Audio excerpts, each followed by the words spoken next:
Hello dear students, welcome back to Smart Knowledge. प्यारे बच्चों, आज की जो वीडियो है उसमें हम डिस्कस करने वाले हैं mid term exam 4 class 9 subject रहेगा सोशल साइंस। कंप्लीट सॉल्यूशन हम इस पेपर का करने वाले हैं इंग्लिश और हिंदी दोनों ही मीडियम में।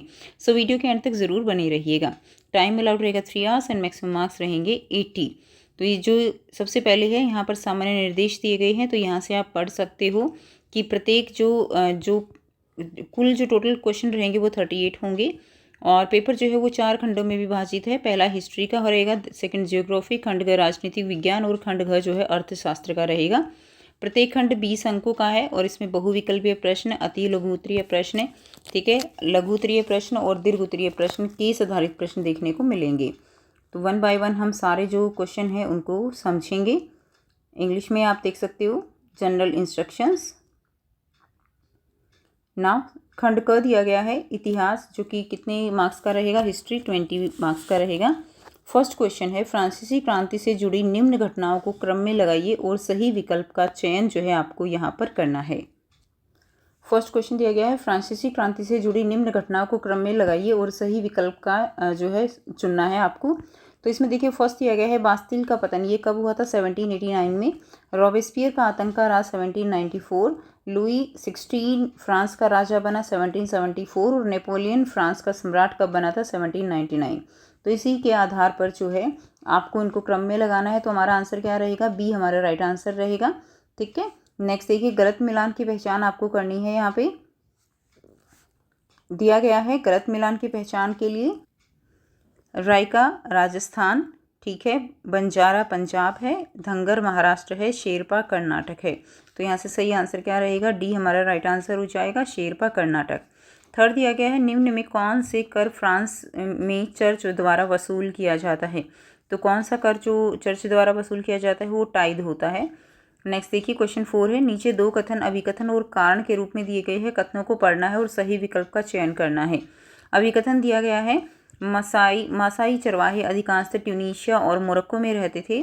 कारण दिया गया है 1805 में मासाई भूमि ब्रिटिश शक्तियों और जर्मन शक्तियों में बट गई थी। तो इसका आंसर हमारा क्या रहेगा, तो देखिए ये हमारा गलत है कि जो मासाई चरवाहे हैं वो ट्यूनीशिया और मोरक्को में रहते थे। और ये क्या है, हमारा रीज़न जो कारण दिया गया है वो सही है। तो आंसर क्या हो जाएगा कि हमारा ए गलत है और लेकिन आर सही है। इंग्लिश मीडियम में दिया गया है arrange the following is unlimited to French Revolution in sequence and choose correct option. ठीक है, तो फॉल ऑफ बेस्टाइल ये कब था 1789। Robespierre reign of terror 1794। Louis 16 became king of France 1774। Napoleon became the dictator of France 1799।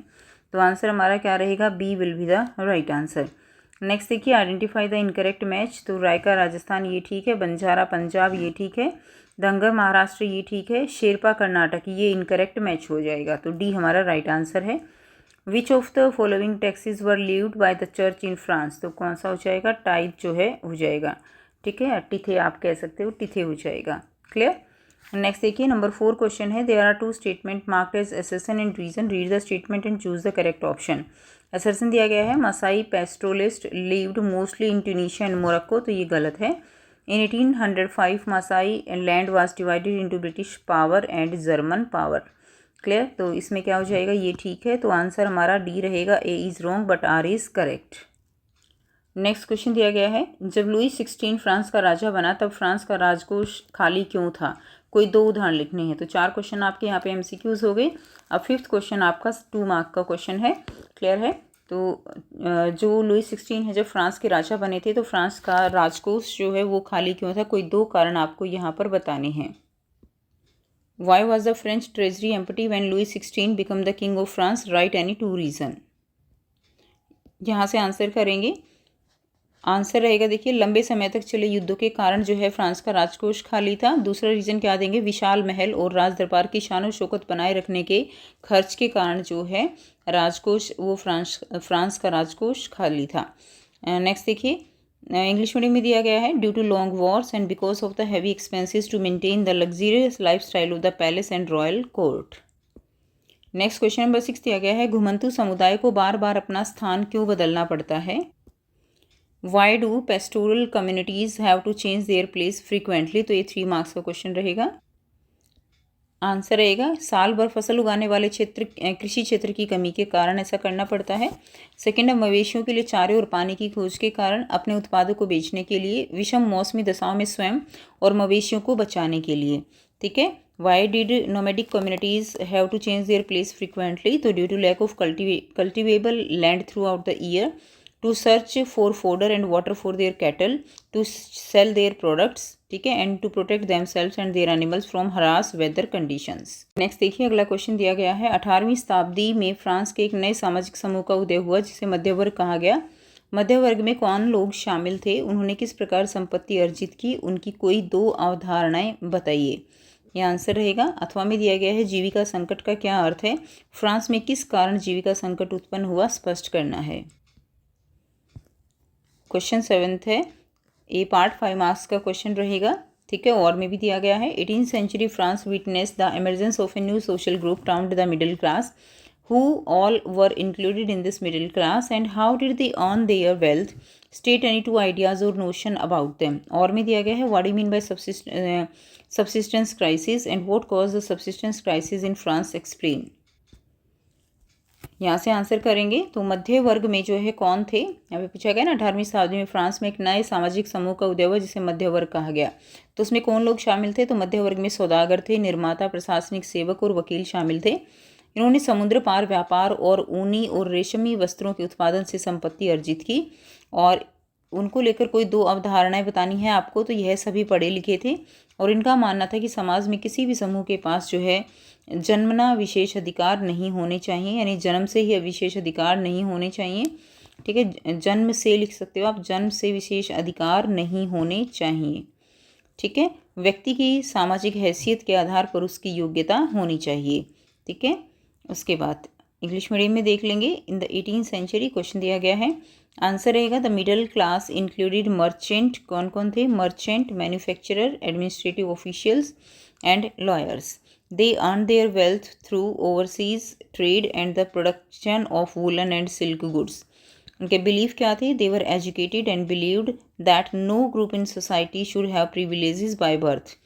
ठीक है। ए personal social status should depend on his ability और talent. तो उसके अंदर जो एबिलिटी है, टैलेंट है, उसके अकॉर्डिंग ही उसको जो प्रिविलेजेस हैं वो मिलने चाहिए। नेक्स्ट देखिए अथवा में दिया गया है जीविका संकट का क्या अर्थ है? फ्रांस में किस कारण जीविका संकट उत्पन्न हुआ? तो जीविका संकट ऐसी स्थिति है जब जीवित रहने के लिए न्यूनतम साधन भी खतरे में पड़ने लगते हैं। तो फ्रांस में जीविका संकट के कारण क्या थे? तो फ्रांस की जनसंख्या में तीव्र वृद्धि के कारण अनाज की मांग तेजी से बढ़ी। अनाज की कमी के कारण पाव और रोटी की कीमत में वृद्धि हुई। कामगारों की मजदूरी सीमित थी जो महंगाई की दर से नहीं बढ़ी। सूखे और अकाल के कारण उत्पादन में गिरावट आ गई। इससे अनाज की मांग जो है वो क्या हुआ? और बढ़ गई। ठीक है। इंग्लिश मीडियम में देखेंगे what is subsistence crisis, why did the subsistence crisis occur in France? Explain. A subsistence crisis is a situation in which basic means of livelihood are endangered. Causes क्या रहेंगे? Rapid population growth, increase the demand for good grains. ठीक है। The price of bread rose due to shortage of grains. Workers wages remained fixed and did not rise with the rate of inflation. Drought and famines caused a fall in the production and this led to further rise in demand of grains. तो ये reason थे जो कि subsistence crisis के reason रहे France में। Next देखिए question number 8 दिया गया है, दिए गए अनुच्छेद को पढ़ना है और निम्नलिखित प्रश्नों के उत्तर जो है वो आपको यहाँ पर देने हैं। ठीक है। 1850 के दशक में जीसी बार्न्स ने कांगड़ा के गुजरों का वर्णन इस प्रकार किया था। पहाड़ियों में रहने वाले गुजर शुद्ध चरवाहा कबीले के लोग थे। वे लगभग न के बराबर खेती करते थे। गद्दियों के पास भेड़ बकरियां होती थी।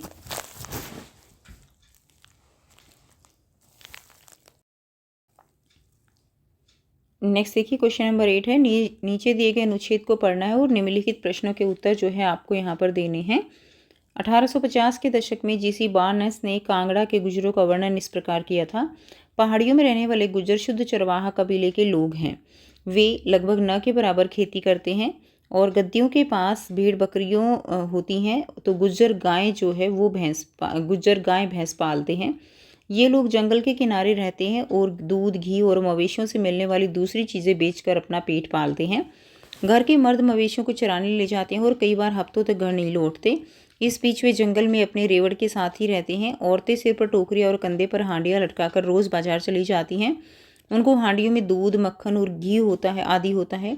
वे सिर्फ इतनी चीज़ें ही बाजार में ले जा पाती हैं जितनी घर चलाने के लिए ही काफ़ी हों। गर्मियों में गुज्जर अपने रेवड़ों को लेकर, रेवड़े यानी जो मवेशी हैं, उनको प्राय ऊपरी इलाकों में चले जाते हैं, जहाँ उनकी भैंसों को न केवल बहुत सारी हरी भरी बरसाती घास मिल जाती है और वे शीतोष्ण यानी न ज़्यादा ठंडा न ज़्यादा गर्म मौसम के हिसाब से खुद को ढाल लेती हैं, बल्कि उन जहरीली मक्खियों से भी छुटकारा मिल जाता है जो मैदानों में उनका जीना मुहाल किए रहती हैं।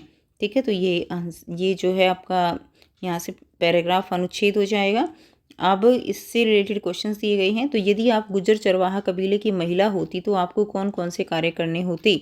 कोई एक कार्य आपको यहाँ पर बताना है। तो अगर जो है औरतें वो क्या काम करती हैं? औरतें जो हैं जो यहाँ से काम करती हैं, देखिए दिया गया है औरतें सिर पर टोकरियाँ, तो यहाँ से करेंगे आप क्या काम करना पड़ता? सिर पर टोकरियाँ और कंधे पर हांडियाँ लटकाकर रोज़ बाजार जाना, ये काम करना पड़ता। ठीक है, तो यहाँ तक आपका आंसर हो जाएगा ये वाला, ये फर्स्ट क्वेश्चन का आंसर रहेगा। नेक्स्ट देखिए, सेकंड है गर्मियों में गुज्जर अपने रेवड़ों को लेकर प्राय ऊपरी इलाकों में क्यों चले जाते हैं? तो ऊपरी इलाकों में जाने से क्या होता है, उनको वहाँ पर ये देखिए ये दिया गया है ना, ऊपरी इलाकों में चले जाते हैं। वहाँ या आप लिख सकते हो ऊपरी इलाकों में भैंसों को, ये लिख देंगे भैंसों को, न केवल ये लिख सकते हो भैंसों को बहुत सारी हरी भरी घास, बरसाती घास मिल जाती है और वे ठीक है, और वे शीतोष्ण मौसम के हिसाब से खुद को ढाल लेती हैं, बल्कि उन जहरीली मक्खियों से भी छुटकारा मिल जाता है जो मैदानों में उनका जीना मुहाल किए रहती हैं। यहाँ से यहाँ तक आप इसका आंसर लिख दोगे। क्लियर? तो ये आपका सेकंड का आंसर हो जाएगा। नेक्स्ट देखिए, 1 नंबर का है तो आप सिंपल ये भी लिख सकते हो कि बहुत सारी घास मिल जाती है और उनको जहरीली मक्खियों से भी छुटकारा मिल जाता है। बस केवल ये पॉइंट्स भी आप इसमें लिख सकते हो। नेक्स्ट देखिए, चरवाहा समुदाय की गतिविधियों का विश्लेषण आपको करना है कि चरवाहा समुदाय की गतिविधियाँ क्या थी। तो चरवाहा समुदाय की जो विशेषताएं हैं वो आप लिख देंगे कि ये जो हैं क्या करते हैं, गाय भैंस पालते हैं, भेड़ बकरियां, गाय भैंस पालना, तो आप लिख सकते हो गाय भैंस पालते हैं। नंबर 1 पॉइंट तो ये हो जाएगा। और दूसरा पॉइंट आप लिख सकते हो इसमें कि वे जंगल में, यहाँ से वे जंगल में अपने रेवड़ के साथ ही रहते हैं, ये दूसरा पॉइंट हो जाएगा। ठीक है, ये फर्स्ट पॉइंट लिख देंगे और ये सेकंड पॉइंट लिख देंगे। 2 नंबर का क्वेश्चन है तो 2 पॉइंट आप इसमें लिख देंगे। आप यहाँ से आंसर देख लीजिए, ये फर्स्ट का आंसर रहेगा कि औरतों को जो है कौन से काम करने पड़ते थे, ये सेकंड का आंसर हो जाएगा और ये थर्ड का आंसर हो जाएगा 8.3। चरवाहा समुदाय की गतिविधियाँ क्या थी? भेड़ बकरियों या गाय भैंस पालना और जंगल में रेवड़ के साथ रहना। यहाँ से आप सारे आंसर लिख सकते हो। उसके बाद नेक्स्ट देखिए, क्वेश्चन नंबर 8 इंग्लिश मीडियम में देखेंगे तो आप इसको एक बार अच्छे से रीड कर लीजिए। ठीक है, तो एक बार अच्छे से इसको रीड करेंगे तो क्वेश्चंस के आंसर आप इजीली कर सकते हो। अब यहाँ पे 8.1 दिया गया है, if you were a women from the Gujjar pastoral tribe what would you have to do, mention any one work. तो अगर जो है आप गुज्जर पेस्टोरल ट्राइब की एक वुमेन होते तो आपको क्या काम करना पड़ता? तीनों क्वेश्चन के आंसर हम एक साथ करेंगे। Why did the Gujjar drive their heads to the upper range in hot weather, upper range में क्यों लेकर जाते थे गुज्जर? तो हमने जब आपने इसको पढ़ा है तो यहाँ से आपको मिल जाएगा that buffalo there the buffalo rejoice in the rich grass which the rain bring forth. ठीक है, and the immunity from venomous flies and torment their existence in the plains, की जो मक्खियाँ हैं उनसे भी वो बची रहती थी इसलिए ले जाते थे। Analyse the activity of the pastoral community, उसकी जो एक्टिविटी है वो आपको बतानी है पेस्टोरल कम्युनिटी की। तो यहाँ से आप तीनों क्वेश्चंस के आंसर लिख देंगे। Carrying basket on the head and hanging pots on the shoulder while going to the market every day. Second point का सेकंड का जो आंसर रहेगा, in the upper region buffaloes get plenty of green grass and also freed from poisonous flies. ठीक है, और 8.3 का हो जाएगा, activities of the shepherd community क्या रहेगी? Rearing ships, goats, cows and buffalo, ये सब पालते थे। And living in forest along with their hertz, तो अपना जो भी समूह था पशुओं का उनके साथ वो फॉरेस्ट में रहते थे। अगला क्वेश्चन देखिए, मानचित्र कौशल आधारित प्रश्न दिया गया है 2 अंक के लिए। फ्रांस के दिए गए राजनीतिक रेखा मानचित्र पर 2 स्थानों ए और बी के रूप में चिन्हित किया गया है। इनकी पहचान करके इनके सही नाम मानचित्र में अंकित रेखा पर लिखना है। तो फ्रांस की राजधानी तो ये क्या हो जाएगी, पेरिस हो जाएगी। ठीक है। दास व्यापार से संबंधित बंदरगाह, तो मैप में देख लेते हैं कि कौन सी बंदरगाह दी गई है।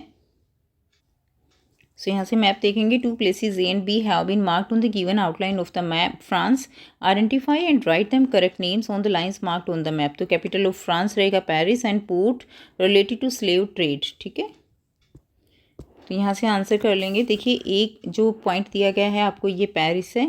ठीक है, एंड सेकंड जो दिया गया है आपको ये बोर्डे रहेगा। क्लियर। बी पॉइंट जो दिया गया है दैट इज़ बोर्डे। नेक्स्ट देखिए, खंड ख दिया गया है भूगोल 20 नंबरों के लिए। एंड निम्नलिखित में से किस राज्य की सीमाएं जो हैं वो बांग्लादेश से मिलती हैं। तो किस राज्य की सीमाएं बांग्लादेश से मिलती हैं, पश्चिम बंगाल। आंसर हो जाएगा डी। कर्क रेखा भारत के कितने राज्यों से होकर गुजरती है, तो कर्क रेखा भारत के 8 राज्यों से होकर गुजरती है। ठीक है, सही मिलान करना है यहाँ पे। तो हिमाद्री जो है वो क्या होगा, हिमाद्री निम्न हिमालय, बी खादर पुरानी जलोढ़, लक्षद्वीप प्रवाल द्वीप और हिमाचल महान हिमालय। तो इसमें सही मिलान हो जाएगा लक्षद्वीप प्रवाल द्वीप। नेक्स्ट देखिए, भारत की भौगोलिक आकृतियों को कितने भागों में बांटा गया है, तो भारत की भौगोलिक आकृतियों को 6 भागों में बांटा गया है।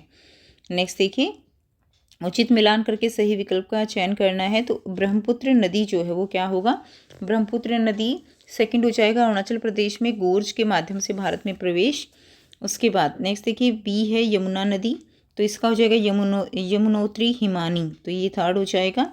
एंड नर्मदा नदी अमरकंटक पहाड़ी के निकट, ये फोर्थ हो जाएगा। एंड डी रहेगा महानदी, तो ये हो जाएगा महानदी छत्तीसगढ़ उच्च भूमि, तो ये फर्स्ट हो जाएगा। तो यहाँ से आंसर हमारा हो जाएगा सी।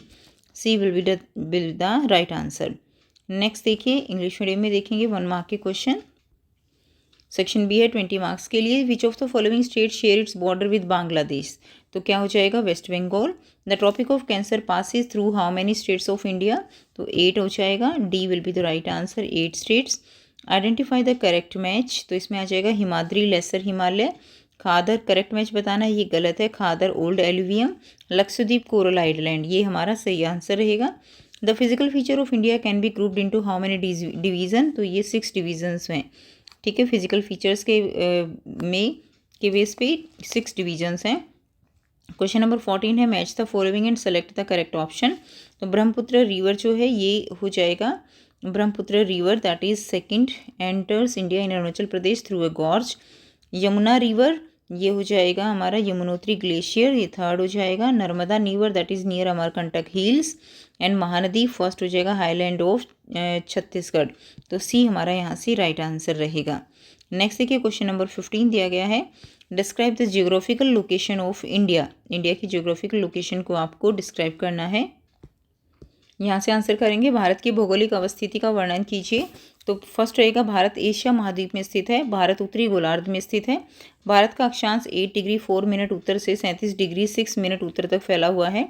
भारत का देशांतर 68 डिग्री 7 मिनट पूर्व से 97 डिग्री 25 मिनट पूर्व तक फैला हुआ है। कर्क रेखा देश को लगभग समान 2 भागों में विभाजित करती है। तो ये 3 मार्क्स का क्वेश्चन है, तो कोई भी 3 पॉइंट आप इसमें लिख सकते हो। नेक्स्ट देखिए, इंग्लिश मीडियम में दिया गया है, describe the geographical location of India. तो जियोग्राफिकल लोकेशन में आप यहाँ से पढ़ लेंगे इसको। India is located in the continent of Asia. India line in northern hemisphere. Latitude extent ये हो जाएगा, लॉन्गिट्यूडनल एक्सटेंट हो जाएगा। The tropic of cancer divide the country into almost 2 equal parts. Next question दिया गया है 5 मार्क्स के लिए, नदियों में बढ़ते प्रदूषण की रोकथाम हेतु कोई 5 उपाय आपको बताने हैं। अथवा में दिया गया है, बी पार्ट, नदियों एवं झीलों से होने वाले किन्हीं 5 लाभों का वर्णन कीजिए। तो बहुत ही आसान क्वेश्चन है ये। Suggest any 5 major to curb the increasing pollution in river. And और में दिया गया है, describe the any 5 benefits of river and lakes. Answer यहाँ से करेंगे, नदियों में बढ़ते हुए प्रदूषण की रोकथाम हेतु कोई 5 उपाय आपको बताने हैं। पहला रहेगा, अपरिष्कृत जल के पुनः चक्रण पर जोर देना चाहिए। ठीक है, प्रदूषण फैलाने वाले दोषियों पर सख्त कानूनी कार्रवाई करनी चाहिए। लोगों में नदी स्वच्छता के प्रति जागरूकता फैलानी चाहिए। औद्योगिक कचरे का उचित निस्तारण करना चाहिए। अपशिष्ट जल का उचित उपचार और निस्तारण किया जाना चाहिए। ठीक है, इंग्लिश मीडियम में यहाँ से कर लेंगे। Suggest any 5 major to prevent increasing pollution in river, तो emphasis should be laid on recycling of untreated water, strict legal action should be taken against offenders who pollute rivers, public awareness about river cleanliness should be promoted, proper disposal of industrial waste should be ensured and waste water should be properly treated and disposed of। Next देखिए, अथवा में question दिया गया है नदियों एवं झीलों से होने वाले किन्हीं 5 लाभों का वर्णन आपको करना है। तो फर्स्ट है, नदियों के तट प्राचीन काल से निवास स्थान और आर्थिक गतिविधियों के केंद्र रहे हैं। नदियाँ सिंचाई में सहायक होती हैं। नदी और झीलों का जल घरेलू, कृषि और औद्योगिक कार्यों में उपयोग किया जाता है। नदियाँ और झीलें नमक, जल तथा विद्युत उत्पादन में सहायक हैं, पर्यटन को बढ़ावा देती हैं और जलवायु को सामान्य बनाने में सहायक होती हैं। Describe any 5 advantages of rivers and lakes. ठीक है, तो river banks have been centres of habitation and economic activities in ancient time. Rivers help in irrigation, तो अगर आपको कोई भी इसमें कुछ नहीं समझ आता है तो आप हिंदी में भी ऊपर से पढ़ सकते हो, वही लाइन सेम है। The water of river and lakes is use for domestic agriculture and industrial purpose है। They help in the production of salt, water supply and electricity generation. They promote tourism and help in maintaining a moderate climate, तो ये हमारा answer हो जाएगा। उसके बाद next देखिए, question number 17 दिया गया है। दिए गए अनुच्छेद को पढ़ना है और निम्नलिखित प्रश्नों के उत्तर आपको लिखने हैं। तो जो ये अनुच्छेद दिया गया है इसको आपको अच्छे से रीड करना है ताकि आप क्वेश्चंस के आंसर इजीली कर सको। ठीक है, तो इसको पढ़ लेंगे। इस उत्तर दक्षिण के अतिरिक्त हिमालय को पश्चिम से पूर्व तक स्थित क्षेत्रों के आधार पर भी विभाजित किया गया है। इन वर्गीकरणों को नदी घाटियों की सीमाओं के आधार पर किया गया है। उदाहरण के लिए सतलुज एवं सिंधु नदी के बीच स्थित हिमालय के भाग को पंजाब हिमालय के नाम से जाना जाता है, लेकिन पश्चिम से पूर्व तक इसे कश्मीर या हिमाचल हिमालय के नाम से जाना जाता है। सतलुज और काली नदियों के बीच स्थित हिमालय के भाग को कुमाऊं हिमालय के नाम से भी जाना जाता है। ठीक है, काली और तिस्ता नदियाँ नेपाल हिमालय का एवं तिस्ता एवं दिहांग नदियाँ असम हिमालय का सीमांकन करती हैं। तो कहाँ कौन से पार्ट को किस नाम से जाना जाता है हिमालय के, वो यहाँ पर दिया गया है। ब्रह्मपुत्र हिमालय की सबसे पूर्वी सीमा बनाती है।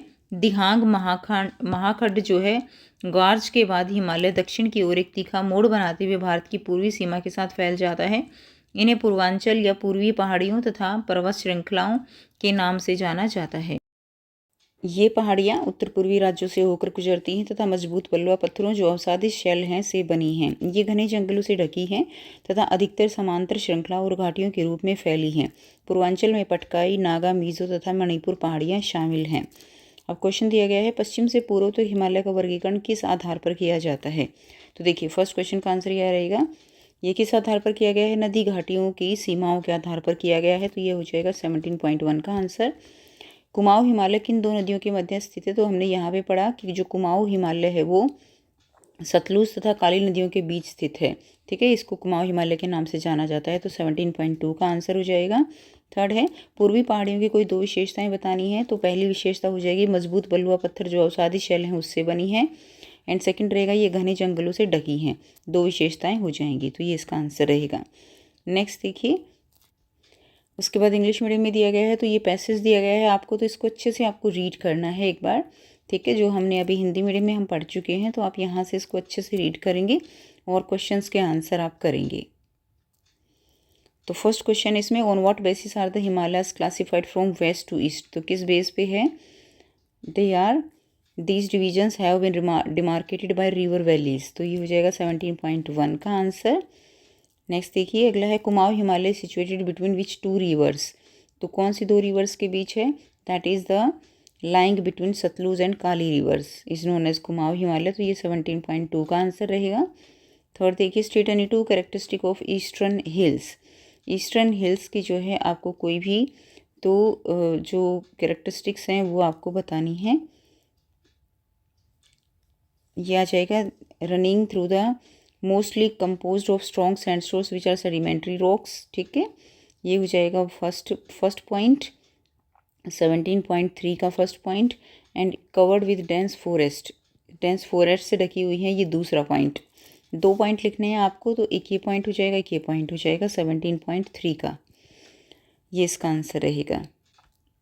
नेक्स्ट देखिए, भारत के मानचित्र पर निम्नलिखित किन्हीं 3 को उपयुक्त संकेत के माध्यम से चिन्हित करके उनके सही नाम लिखने हैं। राज्य जिसकी राजधानी क्या है, भोपाल है। ठीक है। कंचनजंगा पर्वत शिखर, सांबर झील, अरावली पर्वत श्रृंखला। तो देख सकते हो outline. State whose capital is Bhopal, Kanchenjunga mountain peak, Sambhar lake and Aravalli mountain range. तो यहाँ से आंसर करेंगे जिसकी राजधानी भोपाल है, कैपिटल तो वो क्या हो जाएगा, नंबर 1 मध्य प्रदेश हो जाएगा। ठीक है, तो ये हो जाएगा फर्स्ट मध्य प्रदेश। सांबर झील ये जो है ये सांबर झील हो जाएगी राजस्थान में, ये हो जाएगा ये यहाँ पे कंचनजंगा और ये अरावली। ठीक है, ये हो जाएगा आंसर। नेक्स्ट देखिए, निम्नलिखित प्रश्न केवल दृष्टिबाधित विद्यार्थियों के लिए दिया गया है, तो ये आप देख सकते हो। खंड ग दिया गया है राजनीतिक विज्ञान 20 अंक के लिए। निम्नलिखित में से कौन भारतीय संविधान सभा का सदस्य नहीं था, तो ये 1 मार्क्स के क्वेश्चन रहेंगे। कौन जो है भारतीय संविधान सभा का अध्यक्ष नहीं था, तो महात्मा गांधी वो संविधान सभा के सदस्य नहीं थे। भारत के संविधान की प्रस्तावना निम्न में से किन शब्दों से प्रारंभ होती है, तो स्टार्टिंग में क्या है, हम भारत के लोग। नेक्स्ट देखिए क्वेश्चन 21 है, नीचे अभिकथन और कारण दिए गए हैं, कथन को पढ़ना है और सही विकल्प का चयन करना है। संविधान लिखित नियमों का एक ऐसा दस्तावेज है जिसमें देश को चलाने के लिए नियम और कानून लिखे गए हैं, बिल्कुल सही है। संविधान केवल लोकतांत्रिक देश में ही बनाया जाता है, ऐसा नहीं है, ये गलत है। तो हमारा आंसर क्या रहेगा, ए सही है लेकिन आर गलत है, सी हमारा राइट आंसर हो जाएगा। ठीक है, नेक्स्ट देखिए, निम्न में कौन सा तर्क लोकतंत्र के पक्ष में नहीं है, जो पक्ष में नहीं है, तो देखिए बेहतर निर्णय होता है, शासन के अधिक जवाबदेही स्वरूप होता है, भ्रष्टाचार की संभावना, ये लोकतंत्र के पक्ष में नहीं है, तो केवल सेकंड आ जाएगा। नेक्स्ट देखिए, 1 नंबर का क्वेश्चन फिर से है, अभिकथन कारण दिया गया है, लोकतांत्रिक व्यवस्था में अंतिम निर्णय निर्वाचित प्रतिनिधि लेते हैं, लोकतंत्र में सरकार लोगों के द्वारा चुनी गई होती है, तो दोनों ही सही हैं, ये इसकी सही एक्सप्लेनेशन भी है, तो इसका आंसर हमारा ए रहेगा। नेक्स्ट देखिए, अब यहाँ से क्वेश्चन 24 एंड 25 2 मार्क्स के रहेंगे। इंग्लिश मीडियम में देख लेते हैं। सेक्शन सी पॉलिटिकल साइंस रहेगा। Which who among the following was not a member of Indian constitute assembly, कौन नहीं था मेंबर, महात्मा गांधी नहीं थे। Preamble of the constitution of India begins with which following words, तो we the people of India, यहाँ से preamble start होती है। एसर्सन रीज़न दिया गया है, इसमें एसर्सन हमारा बिल्कुल ठीक है लेकिन रीज़न हमारा गलत रहेगा, आंसर सी रहेगा। नेक्स्ट देखिए, which of the following argument is not in favour of democracy, तो possibility of corruption, B answer रहेगा, ओनली 2, बाकी दोनों हैं। 23rd एसर्सन रीज़न दिया गया है, एसर्सन भी ठीक है, रीज़न भी ठीक है और ये इसके एक्सप्लेनेशन भी है, तो आंसर हमारा ए रहेगा। In a democratic system the final decision is taken by the elected representative, because in a democracy the government is elected by the people. Next देखिए, क्वेश्चन 24 है, right the objective of the preamble of the Indian constitution, भारतीय संविधान की प्रस्तावना का उद्देश्य आपको लिखना है। आंसर देखिए, यह संविधान के स्रोत को बताता है, यह सरकार के कानूनों के परीक्षण का आधार देता है, यह संविधान के लक्ष्यों को स्पष्ट करता है। एंड यहाँ से आप इंग्लिश मीडियम में पढ़ लेंगे। क्वेश्चन 25 है, लोकतंत्र के बेहतर अर्थ से आप क्या समझते हैं, स्पष्ट करना है। What do you understand by the broader meaning of democracy, explain. तो बेहतर अर्थ का क्या मतलब है, लोकतंत्र जो है वो एक ऐसा सिद्धांत है जिसका प्रयोग जीवन के किसी भी क्षेत्र में किया जा सकता है। उदाहरण के लिए शिक्षक द्वारा छात्रों को कक्षा में बोलने और सवाल पूछने की स्वतंत्रता देना उसकी लोकतांत्रिक मानसिकता को दर्शाता है। एक परिवार में सभी सदस्यों द्वारा विचार विमर्श और सहमति से लिए गए निर्णय जो है वो लोकतांत्रिक परिवार को दर्शाते हैं। तो what do you understand by the broader meaning of democracy, तो democracy is a principle that can be applied in every field of life. For example, when a teacher allows students to speak and ask questions in class, it reflects a democratic attitude. ठीक है, family में भी if we taken through decision, discussion and mutual consent among all member reflect a democratic family. तो ये एक broader concept है जो हम अपनी लाइफ में हर जगह पर यूज़ करते हैं। नेक्स्ट क्वेश्चन है क्वेश्चन 26, 3 मार्क्स के लिए रहेगा। Explain the difference between democratic and non democratic form of government, any 3। लोकतांत्रिक और गैर लोकतांत्रिक शासन में अंतर स्पष्ट करना है। नेक्स्ट क्वेश्चन भी देख लेते हैं। भारतीय संविधान हमारा कठोर और लचीला दोनों है, इस कथन को स्पष्ट करना है। तो आंसर रहेगा लोकतांत्रिक शासन क्या होता है, शासक जनता के प्रति उत्तरदायी होता है। गैर लोकतांत्रिक में शासक जनता के प्रति उत्तरदायी नहीं होता। इसमें जनता द्वारा शासक का चुनाव किया जाता है। इसमें शासक के चुनाव में जनता की कोई भूमिका नहीं होती है। ठीक है, इसमें सभी नागरिकों को समान अधिकार प्राप्त होते हैं। इसमें सभी नागरिकों को समान अधिकार जो है वो नहीं मिलते हैं।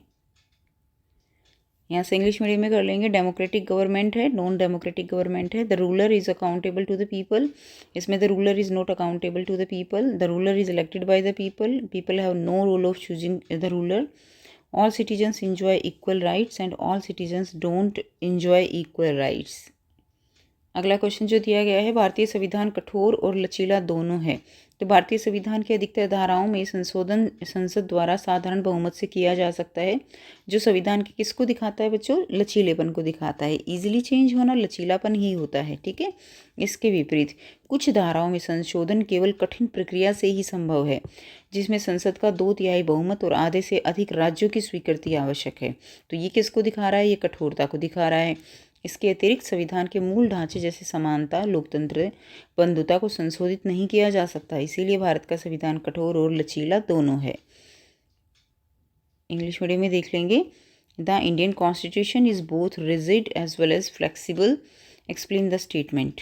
तो यहाँ से पढ़ लेंगे आप इसको अच्छे से। Most provisions of the Indian constitution can be amended by a simple majority in parliament, which shows its flexibility. However, some provisions can only be amended through a difficult process requiring a 2/3 majority in parliament and approval from more than half of the states. Moreover, the basic structure of the constitution, like equality, democracy and fraternity, cannot be amended, making it rigid as well. Next question देखिए। Question 28 का ए part है, 5 marks के लिए। भारतीय संविधान की प्रस्तावना में समाहित किन्हीं 5 आधारभूत मूल्यों का वर्णन आपको करना है। और अथवा में दिया गया है, भारतीय संविधान निर्माताओं को संविधान निर्माण के समय विभिन्न चुनौतियों का सामना करना पड़ा। इस कथन की समीक्षा आपको करनी है। 28 का A, describe any 5 fundamental values embedded in the preamble of the Indian constitution. और में दिया गया है, the Indian constitution makes have to face different challenges while drafting the constitution, revive the statement. तो आंसर क्या रहेगा? भारतीय संविधान की प्रस्तावना में समाहित किन्हीं 5 आधारित मूल्य बताने हैं। तो इसमें हो जाएगा पंथ निरपेक्षता, नागरिकों को किसी भी धर्म को मानने की पूरी स्वतंत्रता, लेकिन कोई भी धर्म राज्य का आधिकारिक धर्म नहीं है। दूसरा हो जाएगा समता, कानून के समक्ष सभी लोग समान हैं। तीसरा होगा बंधुता, हम सबको ऐसा आचरण करना चाहिए जैसे कि हम एक परिवार के सदस्य हों। फोर्थ रहेगा न्याय, किसी भी नागरिक के साथ उसकी जाति, धर्म या लिंग के आधार पर भेदभाव नहीं किया जा सकता। नंबर 5 रहेगा गणराज्य, शासन का प्रमुख व्यक्ति जनता द्वारा चुना जाता है, ना कि किसी वंश या राजघराने से, ठीक है। उसके बाद इंग्लिश मीडियम में देख लेंगे।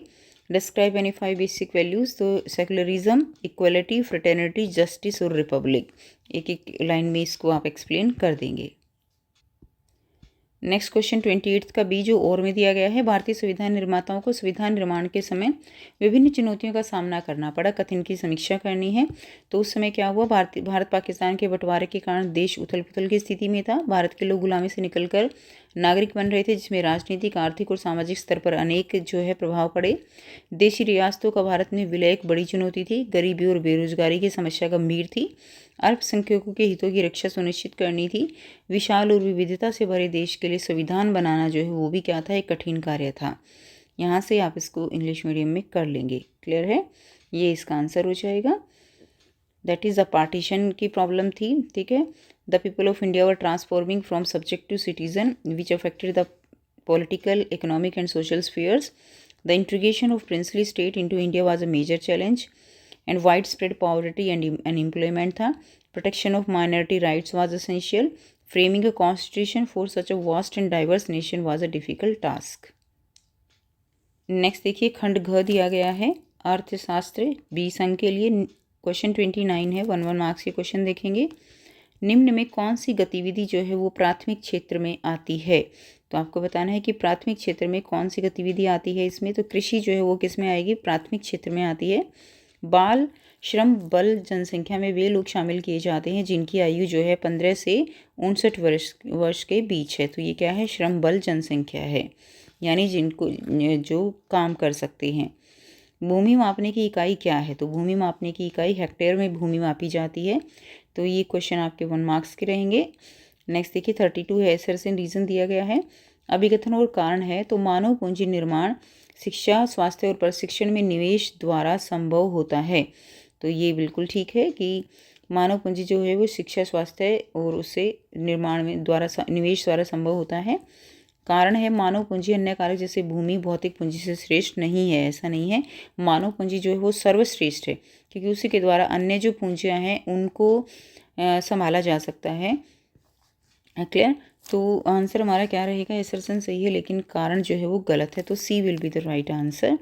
नेक्स्ट देखिए, निम्न में कौन सा स्थायी पूंजी का उदाहरण नहीं है? तो स्थायी पूंजी का उदाहरण क्या नहीं है? कच्चा माल जो है वो स्थायी पूंजी का उदाहरण नहीं है। पालमपुर गांव की मुख्य क्रिया क्या है? तो कृषि जो है वो पालमपुर गांव की मुख्य क्रिया है। तो 34 तक आपके 1 मार्क्स के क्वेश्चन रहेंगे। सेक्शन डी है economics 20 marks. Which of the following activity come under the primary sector agriculture? Workforce population include people from 15 to 59 years. What is the standard unit of measuring land? That is hectare. Two statements are given. Assertion is given. Human capital formation is possible through investment in education, health and training. Right है. Human capital is not superior to other factor like land, physical. ये गलत है. Answer हमारा सी रहेगा. विच of the following is not an example of fixed capital? Fixed capital का example कौन नहीं है? रॉ मटेरियल नहीं है, बाकी बिल्डिंग टूल मशीन ये फिक्स्ड कैपिटल है। Main activity of Palampur village is farming. ठीक है, नेक्स्ट देखिए क्वेश्चन 35 दिया गया है। How do the small farmers of Palampur arrange capital for farming? Small farmers जो है किस तरह से वो फार्मिंग को अरेंज करते हैं, कैपिटल अरेंज करते हैं फार्मिंग के लिए। और में दिया गया है describe any 2 types physical capital. 35 का ये है, पालमपुर के छोटे किसान खेती के लिए पूंजी की व्यवस्था किस प्रकार करते हैं। अथवा में दिया गया है भौतिक पूंजी के किन्हीं 2 प्रकारों का वर्णन कीजिए। आंसर करेंगे, पालमपुर के छोटे किसान जो है खेती के लिए पूंजी की व्यवस्था उधार करते हैं, उधार लेकर करते हैं। दूसरा यह है उधार वे बड़े किसान, साहूकार, जमींदार और रिश्तेदारों से लेते हैं। तो how do small farmers in Palampur arrange capital? Small farmers in Palampur arrange capital by taking loans. They borrow money from big farmers, money lenders, landlord and relatives. अगला क्वेश्चन रहेगा भौतिक पूंजी के किन्हीं 2 प्रकारों का वर्णन आपको करना है। तो उत्पादन के हर स्तर पर होने वाला खर्च जो है वो भौतिक पूंजी कहलाता है। 2 प्रकार की होती है, कार्यशील और स्थायी। कार्यशील पूंजी में कच्चा माल और नगद मुद्रा शामिल होती है जो उत्पादन के दौरान प्रयोग होकर समाप्त हो जाती है। और स्थायी पूंजी में औजार, भवन, मशीनें आती हैं जो कई वर्षों तक उपयोग में लाई जाती हैं। बाकी यहाँ से इंग्लिश मीडियम में पढ़ लेंगे। नेक्स्ट देखिए क्वेश्चन 36 दिया गया है। स्वस्थ और शिक्षित जनसंख्या प्रभावशाली तथा विकसित राष्ट्र को बनाए रखने में मदद करती है। कथन का समर्थन तर्कों के माध्यम से कीजिए। अथवा में दिया गया है बेरोजगारी के किन्हीं 3 प्रभावों का वर्णन आपको करना है। 36 का ही रहेगा, healthy and educated population help in sustaining an effective and developed country, support the statement with reason. और में दिया गया है describe any 3 effect of unemployment. Answer कर लेंगे 36 का ए। ठीक है, शिक्षा से ही क्या होता है? शिक्षा से व्यक्ति का सर्वांगीण विकास होता है, जिससे वे ज्ञान और कौशल में निपुण हो जाता है और राष्ट्र के लिए परिसंपत्ति का कार्य करता है। शिक्षित व्यक्ति ही अच्छी नौकरी आय प्राप्त कर सकता है, जिससे राष्ट्र की आय में वृद्धि होती है। शिक्षित और स्वस्थ व्यक्ति समाज के लिए बोझ नहीं बनता। स्वस्थ व्यक्ति अधिक काम करता है, अधिक उत्पादन करता है और अधिक आय उत्पन्न करता है। ठीक है, तो ये इंग्लिश मीडियम में पढ़ लेंगे। बहुत ही ईजी क्वेश्चन है बेटा, एक बार रीड करते ही आपको क्लियर हो जाएगा। नेक्स्ट देखिए 36 का बी है, बेरोजगारी के 3 प्रभाव बताने। तो जनशक्ति संसाधनों की बर्बादी होती है, बेरोजगार लोग अर्थव्यवस्था पर बोझ बन जाते हैं, युवाओं में हताशा निराशा बढ़ती है, देश पर आर्थिक भार में वृद्धि होती है, बेरोजगार व्यक्ति के परिवार के स्वास्थ्य स्तर में गिरावट आती है। तो यानी 3 इफेक्ट ऑफ अनएम्प्लॉयमेंट रहेगा। तो यहाँ से पढ़ लेंगे wastage of human resource, unemployment people become a burden on the economy, frustration and hopelessness increase among the youth, economic burden of the country increase and health standard of an unemployment person family decrease। अगला question 37 5 marks के लिए। Explain the negative impact of green revolution as a form of modern agriculture method and differentiate between traditional farming and modern farming.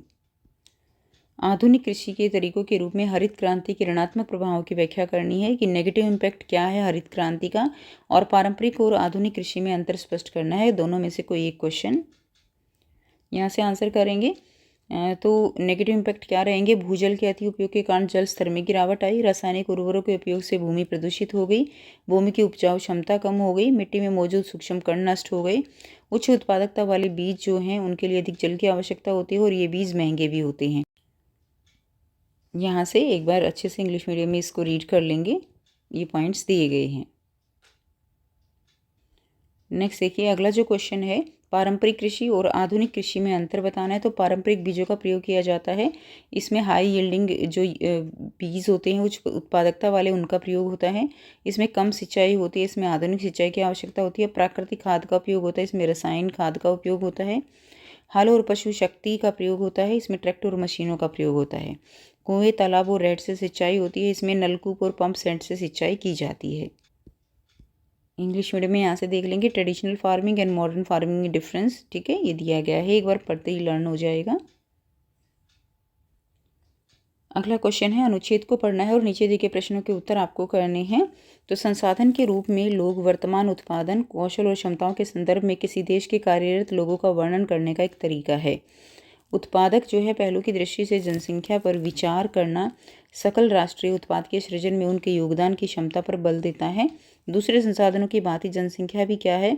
जनसंख्या भी एक संसाधन है, एक मानव संसाधन। यह विशाल जनसंख्या का एक सकारात्मक पहलू है जिसे प्राय उस वक्त अनदेखा कर दिया जाता है जब हम इसके नकारात्मक पहलू को देखते हैं, जैसे भोजन, शिक्षा और स्वास्थ्य सुविधाओं की जनसंख्या तक पहुंच से संबंधित समस्याओं पर विचार करते समय। जब इस विद्यमान मानव संसाधन को और अधिक शिक्षा और स्वास्थ्य द्वारा विकसित किया जाता है तब इसे मानव पूंजी निर्माण कहते हैं, जो भौतिक पूंजी निर्माण का ही भांति देश की उत्पादक शक्ति में क्या करता है? वृद्धि करता है। क्वेश्चन दिए गए हैं, संसाधन के रूप में लोग से क्या अभिप्राय है? तो इसका आंसर आप यहाँ से करेंगे। देखिए, संसाधन के रूप में लोग वर्तमान उत्पादन, कौशल और क्षमताओं के संदर्भ में किसी देश में कार्यरत लोगों का वर्णन करने का एक तरीका है। तो यहाँ से यहाँ तक आपका आंसर हो जाएगा 38.1 का। सेकंड क्वेश्चन देखिए, विशाल जनसंख्या का एक नकारात्मक पहलू बताइए। तो नकारात्मक पहलू क्या होगा? भोजन, शिक्षा, स्वास्थ्य, जनसंख्या तक समस्याओं पर, इससे आप लिख सकते हो भोजन, शिक्षा और स्वास्थ्य सुविधाओं की जनसंख्या तक पहुँच से संबंधित समस्याएं, ठीक है, समस्याएं। यहाँ से यहाँ तक आप लिख सकते हो 38.2 का आंसर। नेक्स्ट देखिए, मानव पूंजी निर्माण किस प्रकार होता है, इसका एक लाभ बताइए। यहाँ से आंसर करेंगे, जब मानव संसाधन, इस विद्यमान को हटा दीजिए, जब मानव संसाधन को यहाँ से लेकर और यहाँ तक, 38.3 का आंसर हो जाएगा। नेक्स्ट देखिए, इंग्लिश मीडियम में जो पैसेज है उसको रीड कर लेंगे अच्छे से एक बार। 38.1 क्वेश्चन है, what do you mean by people as resource. तो पीपल एज रिसोर्स का मीनिंग यहाँ से लेकर यहाँ तक होगा। क्लियर? पीपल जो है वो रिसोर्स की तरह है अपनी प्रोडक्टिव स्किल और एबिलिटीज़ के कारण, तो ये 38.1 हो जाएगा। नेक्स्ट देखिए, state one negative aspect of large population. Negative aspect क्या रहेगा लार्ज पॉपुलेशन का? तो यहाँ से हो जाएगा नेगेटिव एस्पेक्ट जो है, problem of providing population with food, education, access to health facilities. ये अच्छे से नहीं हो पाता, ये हो जाएगा 38.2। नेक्स्ट देखिए, थर्ड है, how does human capital formation takes place, state one advantage. Human capital कब कैसे फॉर्म होती है? तो व्हेन ह्यूमन रिसोर्स, इसको हटा दीजिए, यहाँ से लेकर और यहाँ तक। क्लियर? ह्यूमन कैपिटल फॉर्म होती है एंड ये प्रोडक्टिव पावर है किसी भी कंट्री की, just like physical capital formation. तो ये हो जाएगा 38.3 का आंसर। तो ये था कंप्लीट पेपर। आई होप सारे क्वेश्चंस आपको क्लियर हैं। कोई भी डाउट हो तो आप पूछ सकते हो। अगर वीडियो अच्छी लगी तो वीडियो को ज़रूर से लाइक कीजिए, शेयर कीजिए और चैनल को कीजिए सब्सक्राइब। मिलते हैं आपसे नेक्स्ट वीडियो में। Take care, bye bye.